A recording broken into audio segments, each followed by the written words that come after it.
Well, welcome again to Straight Talk with you, to the great Fann, the preacher man, and what's her name here? Shannon E. Jones. Shannon E. Jones. Yeah, that's him, Shannon E. Jones. He finally got here on time this week, y'all. You see what I'm saying? And he got on his blue white and high colors. He called it his African God. But that white and high colors, he got on white and high colors, blue and white. And he went to Maze. Boy. Was Maze color blue? What was Maze color? What was Maze? Pittsburgh Steelers. Let's go Steelers, man. I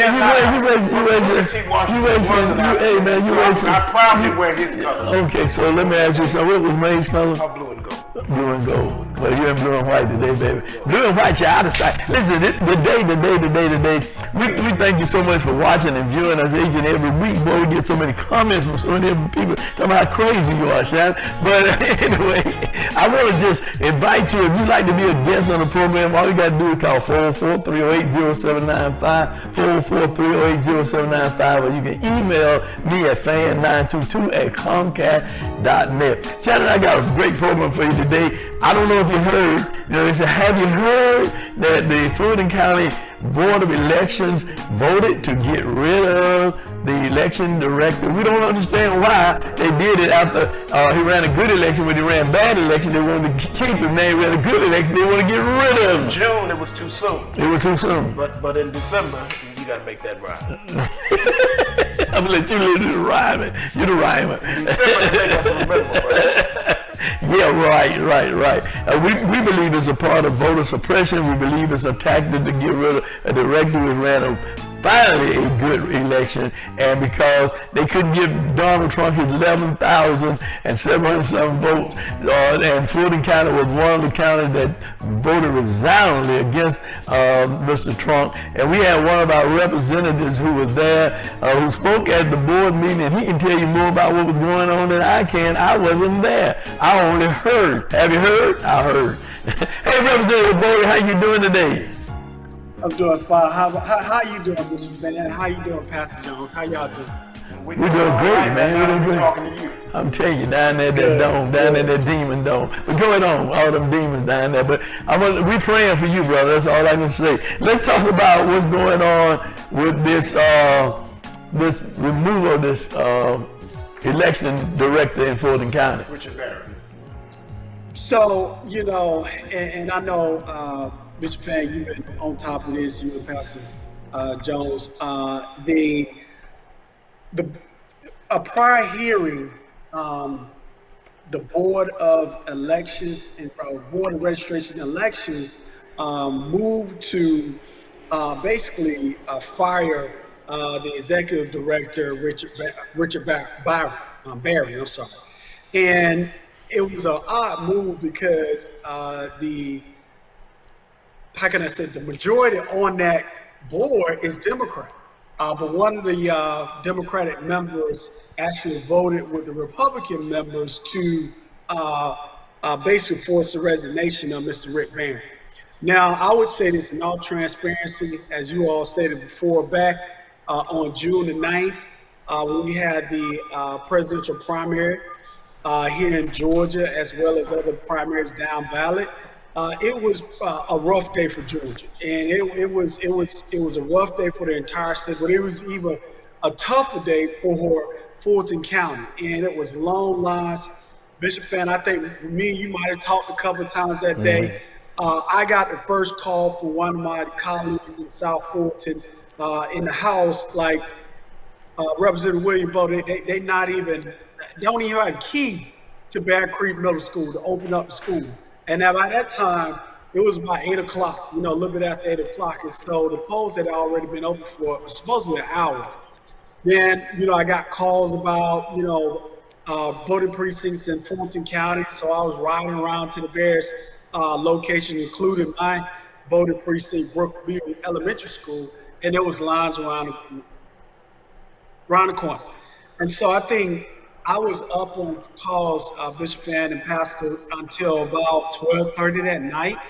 And I remember Union City, Christian City, in Union City, that particular voting precinct, still had people in line at midnight that had been waiting pretty much all day to vote. So if you would ask me at that time and we would have polled, I probably would say Rick Barron needs to resign, or the Board of Commissioners or the Board of Elections need to do something. However, we met with Chairman Rod Pitts. We met with members of the election board, including Democratic member Aaron Johnson.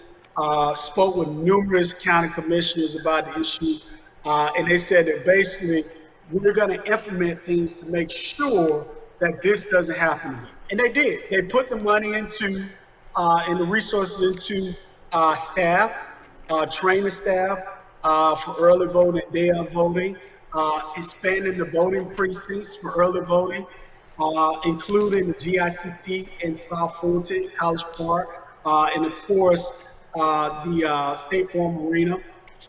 But they did everything right, including the 2 mobile voting locations. So the November election, general election went well. The January 5th runoff went very well. And Bishop Fann and Pastor, I think you both would say these probably best ran election a long time in Fulton County. Fulton County got it right, including the numbers came in very early on election night, both in November and January. And so for him to be removed, Executive Director Rick Barron, at a time where he actually did a great job, I don't understand the movement. I don't understand the need to remove him now. We got mayoral elections coming up in Fulton County, including for the city of Atlanta and all the other municipalities, and then we're gearing up for 2022. I would say he's done a great job with the last 2 elections. Let's keep him in place, and let's not rock the boat when we already have policies and procedures and initiatives in place to have a successful election cycle. So until something else happens that's counter to that, or we have a situation like we did back in June of last year with the primary, on June, I think that was the 9th, I have no issues with him being in office. And I just think it's a situation where let's not rock the boat now. Well, what I want to say, and Pastor Jones and I ain't speak. I was one for getting rid of Rick Barron. I was. But after this last election, I was like, the man did a stellar job. I mean, he did a stellar job. Yes, so, we called for it. We called for it at a press conference. We called for his resignation. And so, but now he did a good job, and we're going to listen to the board members and what they have to say after this interview with you, and so people can see the discussion that went on at that meeting, because what you've done is you've said and given the frame of reference in terms of even what they're going to say. He's done a good job.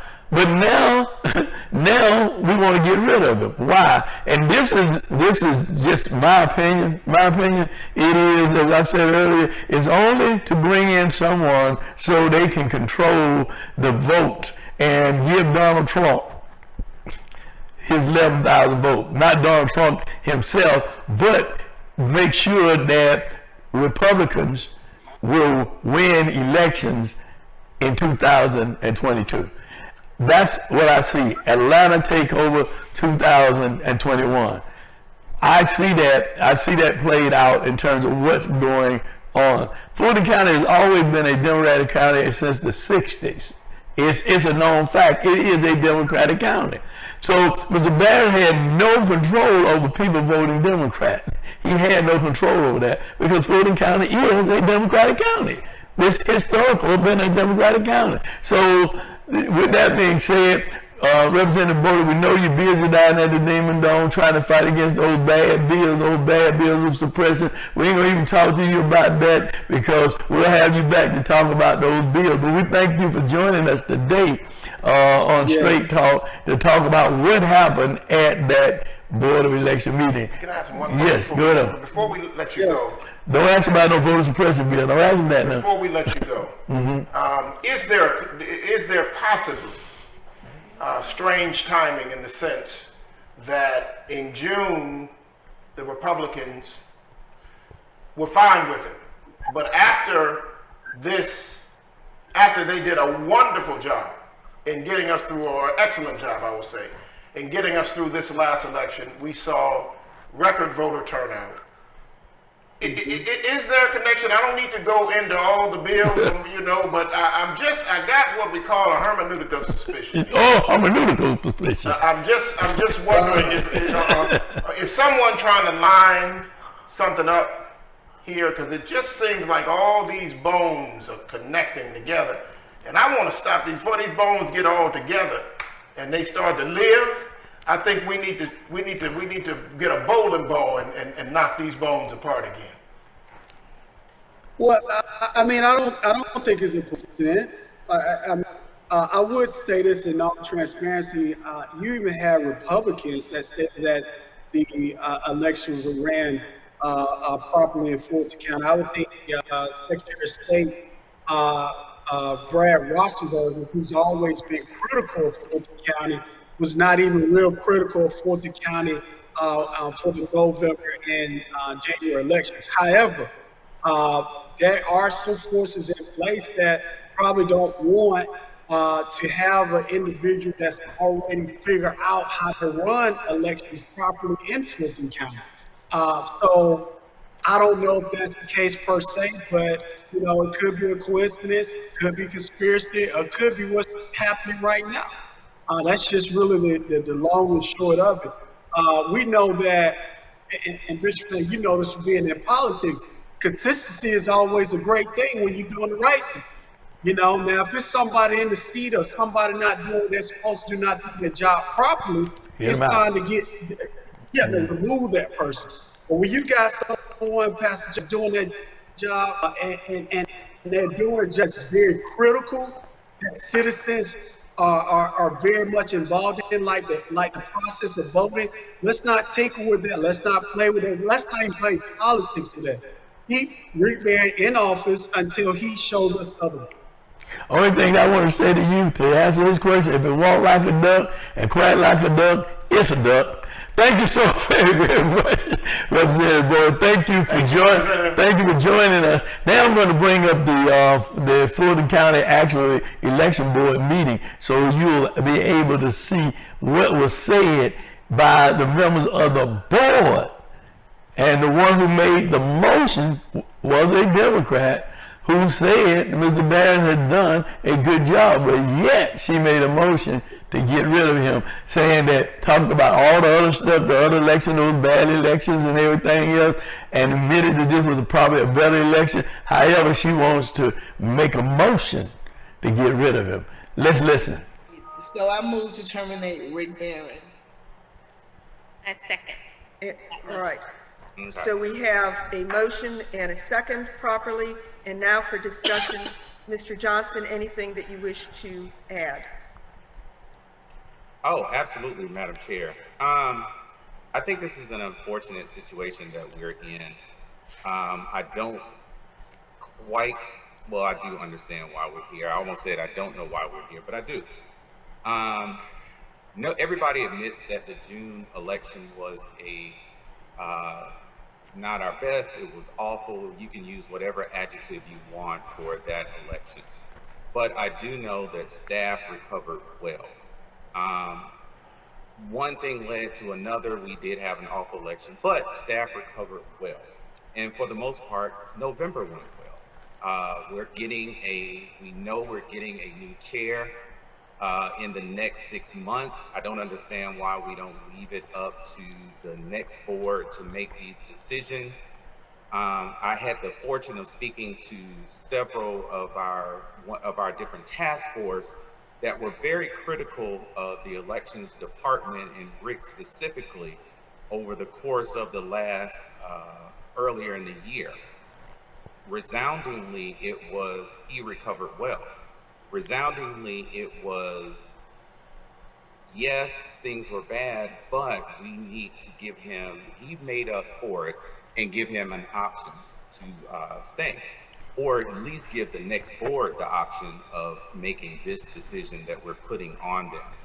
I think there were great innovations in 2020 with the department under Rick's leadership.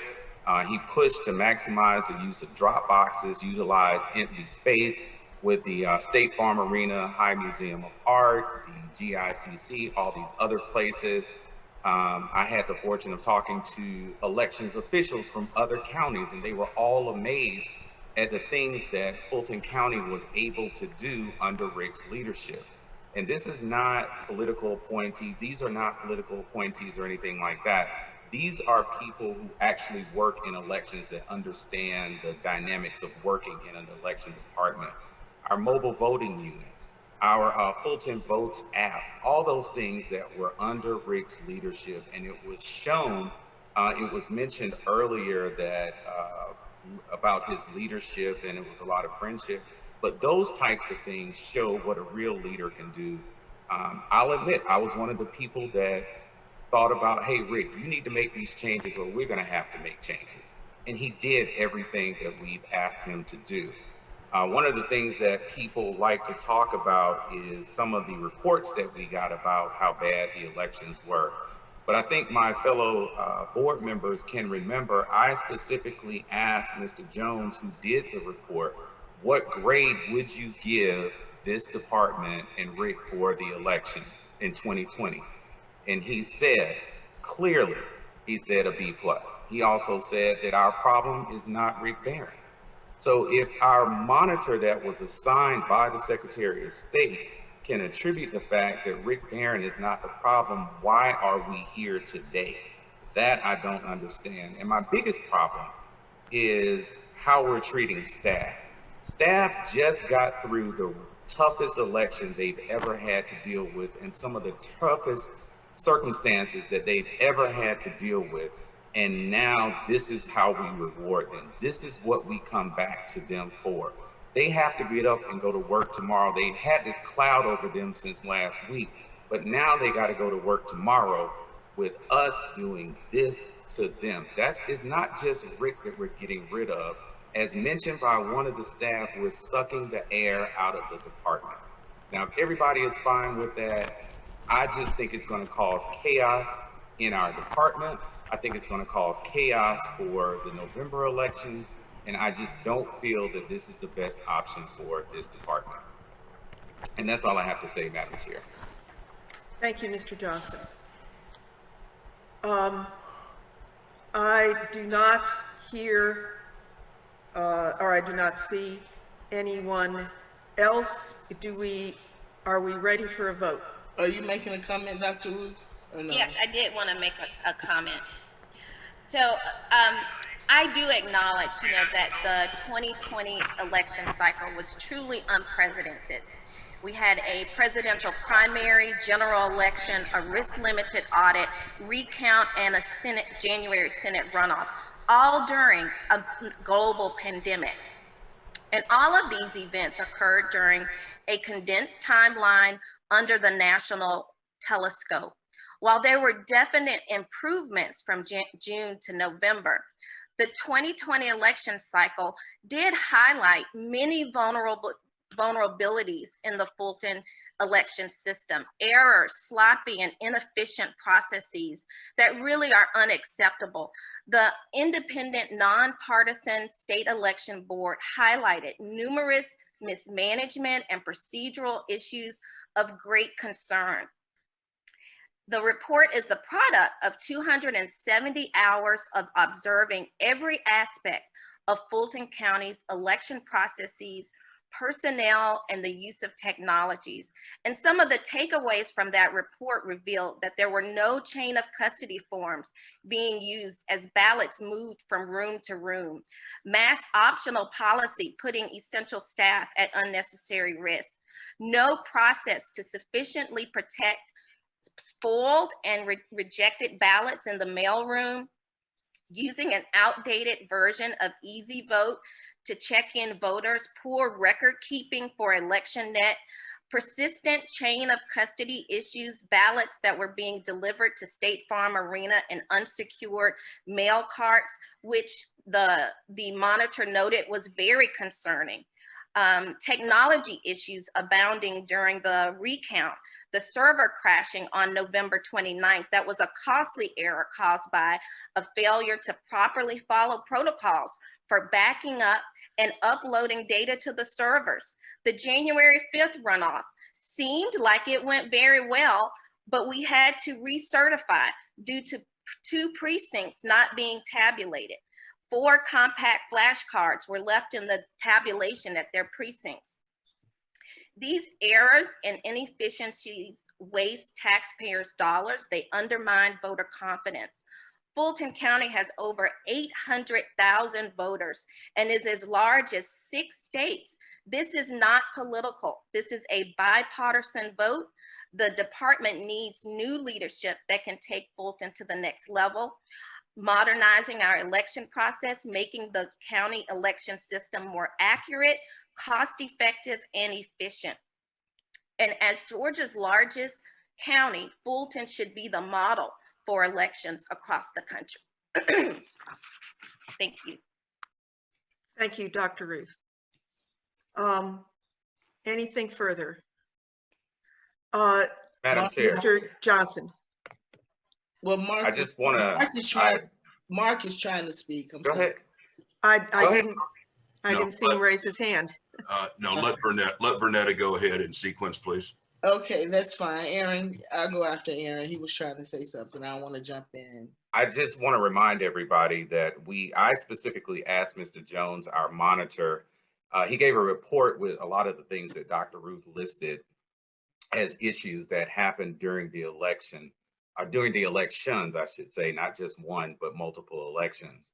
But even after he wrote the report, I directed a specific question to him. The question was, what grade would you give Fulton County for the 2020 elections? He said B plus, well, he said A minus, well, B plus. And without further instruction, he said that our issue is not Rick Barron.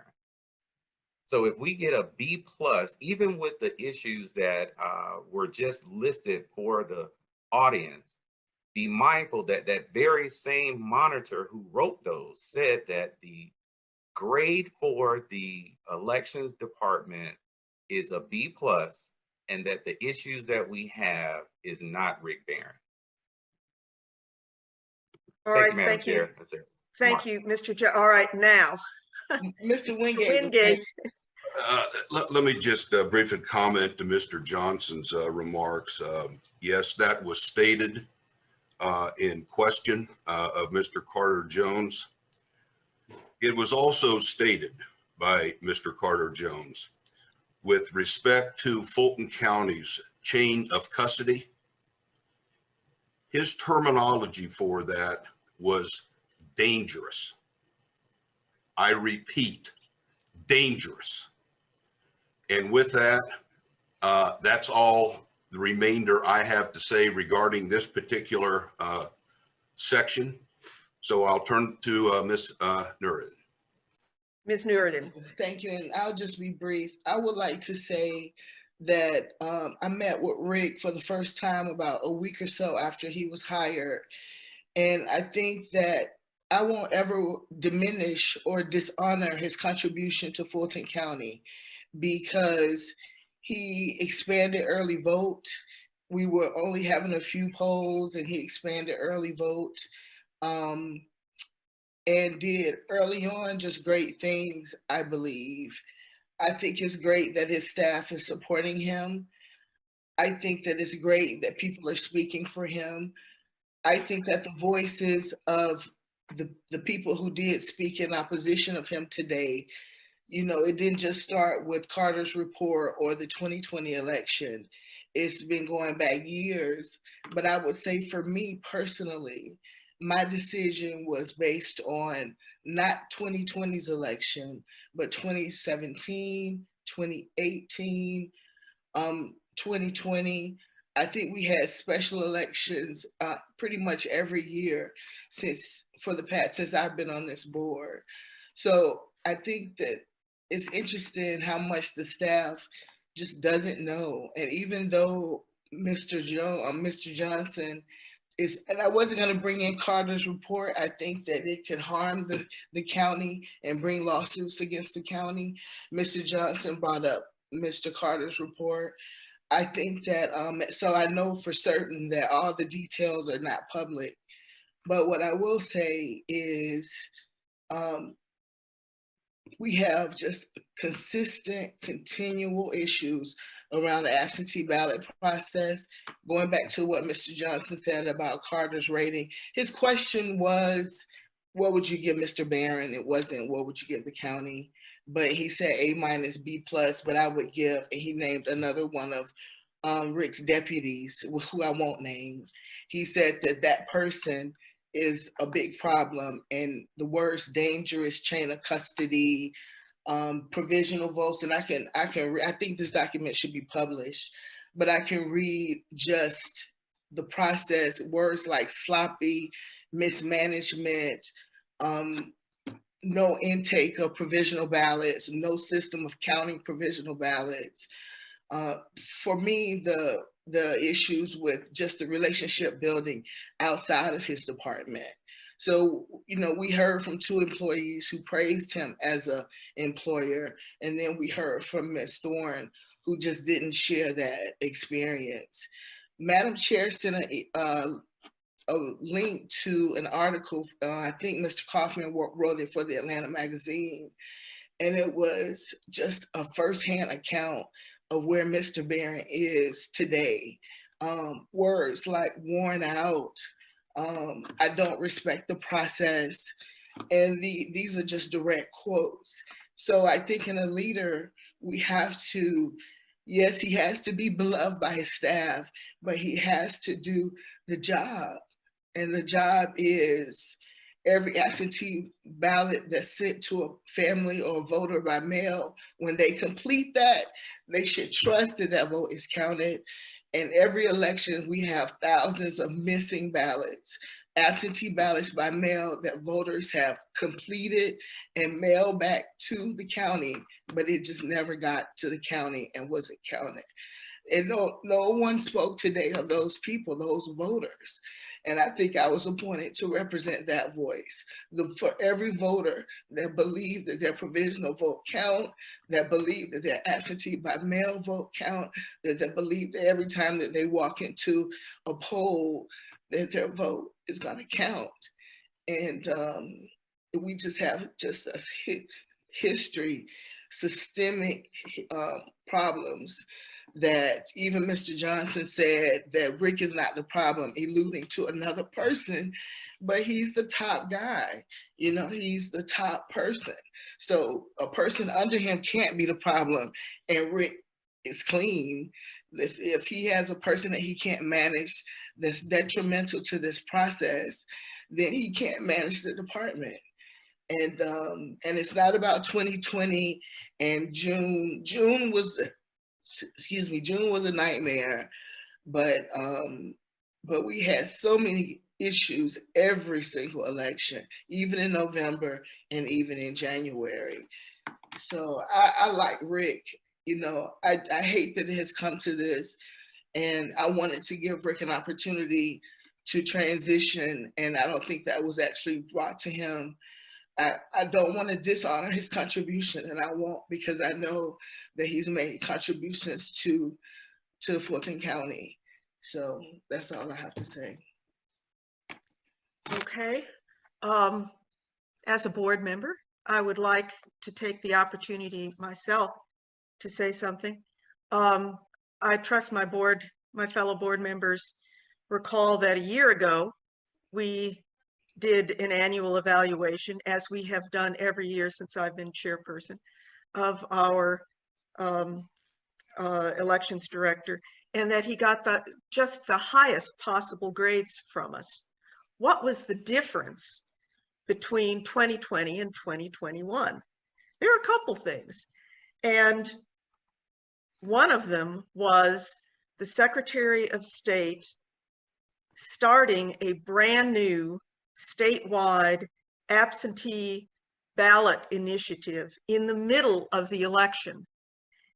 And it was all unleashed on us. I don't think that anybody present at this meeting has taken into account what happened to us with that. And among other things, voters got absentee ballots or applications from all kinds of third parties and we're confused by them, and rightfully so. The Secretary of State's MVP page did not work well, and no one has mentioned that. There were a lot of things that happened with absentee voting that made the whole election cycle extremely difficult. This is not to ignore the biggest, which is the COVID pandemic. I am somewhat amused listening to the national news every evening about how hard it is for the states to figure out how to get people in the right order, the right category to vote, if you are not to vote, but to get their shots, if they are over 75, if they have an underlying condition, if they are teachers, various other things. When these things get unleashed on you, you have to react to them. You don't decide whether they have happened or not. We have not given ourselves the opportunity to realize what an enormous challenge this last election cycle has been. Let's let the facts speak for themselves. All right, so what is the motion on the before us? Ms. Newridan? Ms. Mariska, did you record my motion?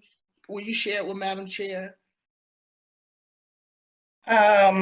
Initially, it was to ratify a decision that was made in executive session. You then amended it to terminate the director. All right, we have a motion. Do we need further discussion? Mr. Wingate, are you trying to discuss? No, we need to do as the motion and seconded was right. the vote, please. Right, all right. All in favor of the motion? I think we need to you've done that. We've had a series of comments to that seconded motion, Mary. Right, but we have to vote. We have not yet voted. Trying to do, yes, ma'am. Okay, all right. All in favor of the motion? Cooney, no. Newridan? Aye. Wingate? Aye. Johnson? No. Ruth? Yes. The ayes have it. Shannon, I tell you, that was a great interview with Representative Bodie, and also hearing from the members of the Board of Election. The Board of Election is charged with running elections, but it seems there's a conspiracy to get rid of Mr. Barron. After he has done a stellar job, this time by their own admission, by the admission of the individual who did the oversight, says it's not Mr. Barron's problem. I like when the chairman said, all this stuff was thrust on us and we had to do it, just like with the vaccine and stuff. All this stuff, and you got to figure out how you're going to do it because it's not something that you normally do. So, brothers and sisters, pay attention to what's going on down there at the Demon Dome with the voter suppression laws. Pay attention to what's going on in your own county in terms of trying to get rid of our election director. As I've asked for his resignation when he was messing up, but now he's doing good. Hey, I said no reason to get rid of him. Let's keep him. What do you say? What say ye? Hey man, I say that I think we should keep him too. I looked at what's going on. I think this is all connected. It's all connected. It's what I told concerned black clergy earlier this week, and that was this, that you've heard of Mr. Rogers' neighborhood, but this is Mr. Suppression's neighborhood. Black folk moved in the neighborhood, we started voting, we got active in the political process, and all about 3 o'clock in the morning, Mr. Suppression knocks on the door and tells us, guess what, your house is on fire. We say, Mr. Suppression, my house is not on fire. Yes, it is. No, it's not. No smoke, no fire. Then he goes, calls the fire department. That's the elections folks, that's the Secretary of State, and then they look into it and they say, ain't no fire here, ain't no fire here, Mr. Suppression. Then he goes to Lowe's, gets a fire hose, connects it to the neighborhood hydrant, and pushes water into your house. Your house got on fire, but he knocks down the windows, floods the house. Now you have to leave the house because it's condemned for water damage, and guess what? You can't make it to the next meeting. Your voice is not there. What they're trying to do is get us out of the political neighborhood, and all of these dry bones are coming together to do that. And Bishop is right. We got to watch these suppression bills down there at the Gold Dome, the Demon Dome, whatever dome it is, we got to watch that dome. I want to tell you something. Ain't nothing go about that dome but the building. It's the evil dome, the demon dome, because there's a lot of demons walking around there under that gold dome. Okay? That's what's happening. All right. So again, if you'd like to be a guest, all you got to do is call us 404-308-0795 or email fan922@comcast.net. And if you have comments, certainly we will read your comments on the show. God bless you. Until next week, this ain't nothing but what? Straight talk.